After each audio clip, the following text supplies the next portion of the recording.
But of course I understand also the people who are upset about Westerners, or actually anybody, going to India and taking this body of knowledge, this vast body of knowledge that we call yoga, and then bringing it in a way that is not seen as respectful. I think that is the main problem. But people do have to be clear when they talk about this problem, what they really mean. Because it cannot mean that yoga was only made for Indian people. No? When we talk about this body of knowledge, it is often called Sanatan Dharma. Dharma, no, we've talked about it, but here it's more like a total body of knowledge, no, about what is right and wrong in terms of Sanatan. And what Sanatan means is eternal, original, and universal. So what Sanatan really means is the self, which is eternal, universal, and original, and in the end, and everywhere. So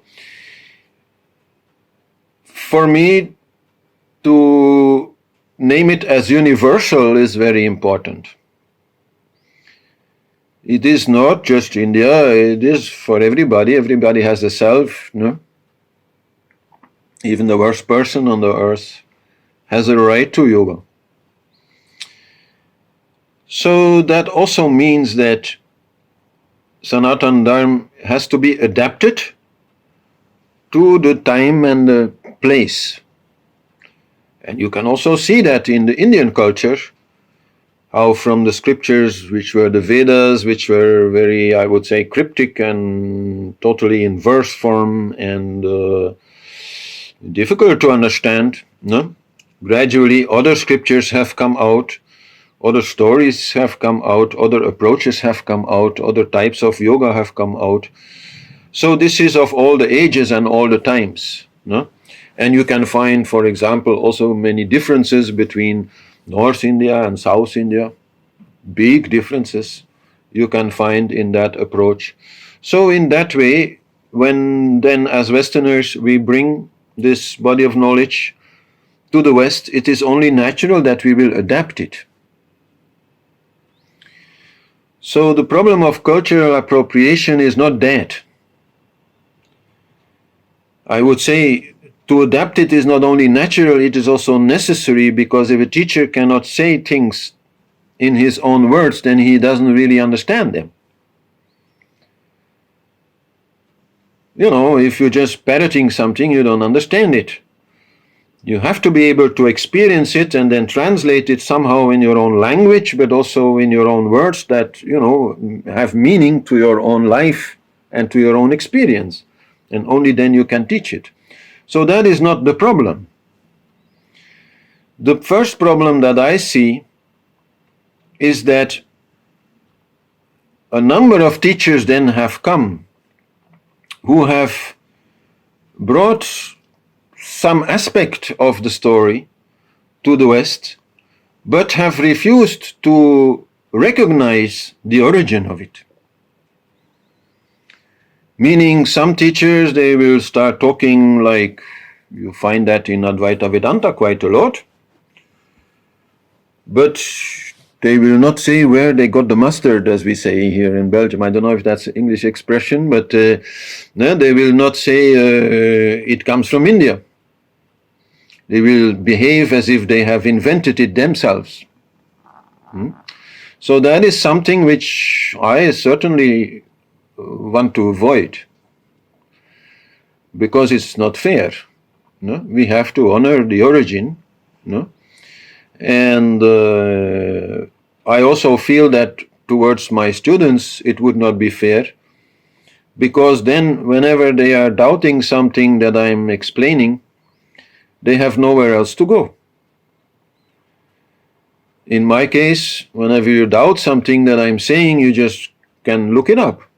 No? Because I'm even giving the original Sanskrit words of the most important concepts so that, you have your own way to find other information. No? And I think that's very, very normal. And the people who don't like to do that, okay, they're a little bit catering to the Western mind who likes to think in English and not think in a different language. But they're also catering to their own ego, and in that way is also a bit marketing. No? To make one example, the book called The Secret. Many of you have heard about this, I think. They could just have called this book Karma. And that would have been exactly the same book. But no, they had to call it The Secret, as if that was a secret, So that's just marketing. No? So that is the first thing, I think. When you learn something from somewhere, you are transparent about where that knowledge comes from. And this is very important, for example, among sadhus. When you ask a sadhu, who are you? He will say, okay, I am Mr. This and that, and my teacher is Mr. This and that. He will immediately refer whatever he knows to his teaching lineage. And that is even in the naming of sadhus, no? Because sadhus, they get a name when they become a sadhu. This is always there. They are either a das, or they are a giri, or something like that is there in the name, which immediately shows you from which lineage they are. So that, I think, is the first problem. The second problem is, again, understandable also, but still a problem, is that some Westerners feel that they know better than the original, story. I've known some teachers, and they've never actually been to India. And they feel that, we understand the story actually better than the Indian people. Precisely, or especially, when the Indian people make it too much religious. Then Westerners are like, this is just superstition, this is just a lot of nonsense, religious nonsense, and they put that aside and make it only a skeleton of the original. Make it only rational. And that is an error, of course, and is also not respectful. These are then the people who say, why should I bow in front of a Ganesh statue, or, why should I be respectful towards that?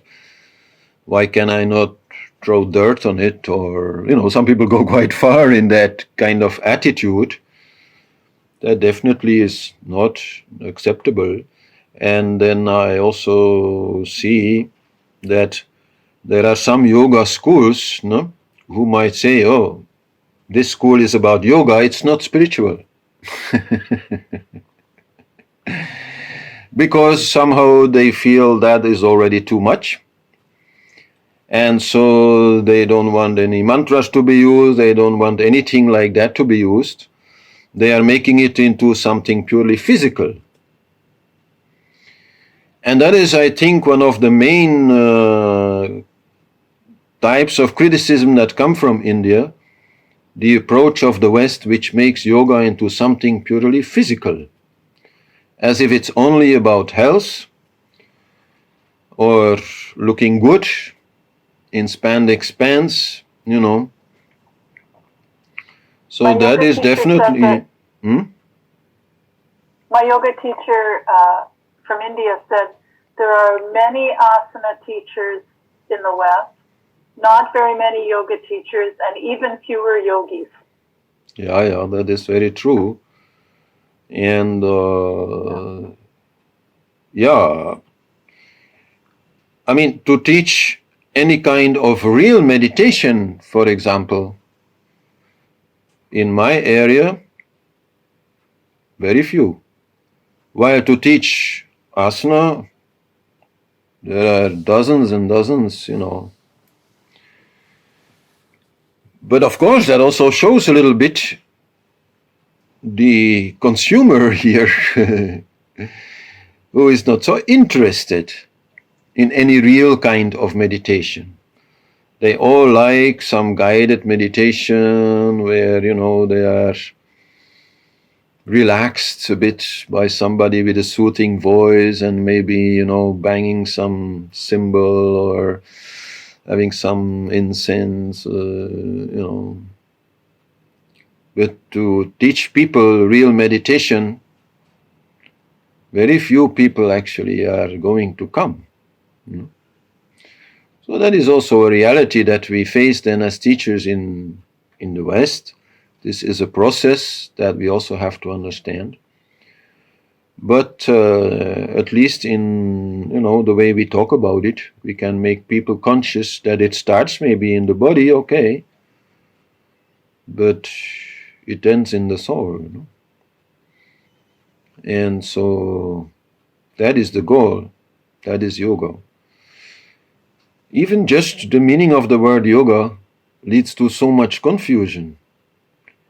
Because here the word yoga really means asana, like physical exercise, which is not even found in the original meaning of the word yoga. So, yeah, okay, you can say it is the union of body and mind, because yoga means union. But it often leads to confusion when, I talk about doing yoga here. People are like, oh, do a lot of exercise. And then, no, actually not, not so good at it. Huh? Then what do you do? Then I say, okay, I do yoga here. Then I understand a little bit. But so I think these are the main things. To always refer to where you got it, to be honest about that, and also give good service to your students so that they can study further if they want. And second is to, okay, maybe adapt whatever you are teaching to your students, that anyhow is the dharma of the teacher also, but still not make people believe that what you are teaching is the only thing, and that you are able to bypass thousands of years of understanding and say it's only this. Whether then it's only asana, or whether then it's only Advaita Vedanta, because there the same problem exists, of course. And that's why I think it's so very important to talk about the Mahavidyas, because these are also eternal concepts, eternal powers that are there and very much answer the question, okay, if I want to reach the self, how do I do that? While Advaita Vedanta teachers generally are going to say, yeah, you just have to, be.